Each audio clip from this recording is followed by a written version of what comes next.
السلام علیکم ورحمۃ اللہ وبرکاتہ۔ بسم اللہ الرحمن الرحیم۔ شب برات، بخشش، رحمت اور فیصلوں کی مقدس رات۔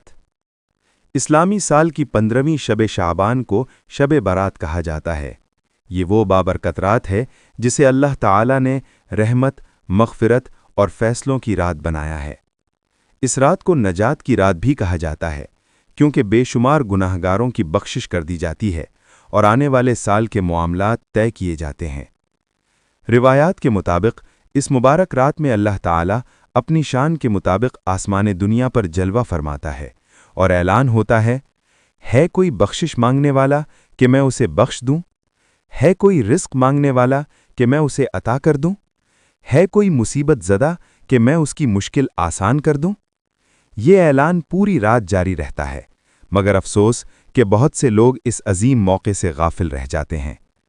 ایک روایت کے مطابق رسول اکرم صلی اللہ علیہ وسلم نے اس رات طویل عبادت فرمائی۔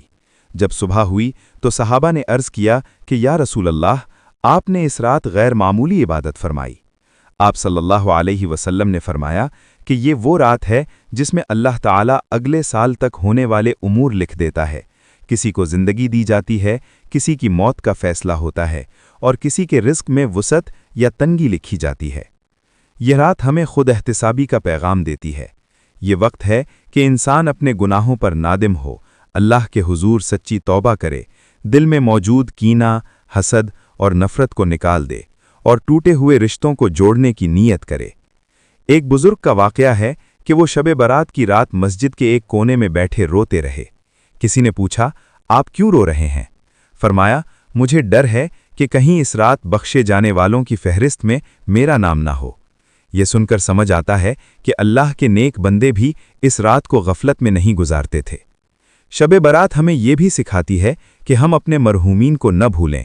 اس رات قبروں کی زیارت کرنا، مرحومین کے لیے دعا کرنا اور ان کے ایصال ثواب کا اہتمام کرنا باعث اجر ہے۔ سب سے بڑھ کر یہ رات ہمیں امید دیتی ہے۔ مایوسی کے اندھیروں میں روشنی، گناہوں کے بوجھ میں نجات اور ٹوٹے دلوں کو سکون۔ آج کی یہ رات ہم سب سے سوال کرتی ہے، کیا ہم واقعی اللہ کی رحمت کے طلبگار ہیں یا صرف رسموں میں وقت گزار رہے ہیں؟ اللہ تعالی ہمیں شب برات کی قدر کرنے، سچی توبہ کرنے اور اپنی زندگی بدلنے کی توفیق عطا فرمائے۔ آمین۔ جزاکم اللہ خیرن۔ خدا حافظ۔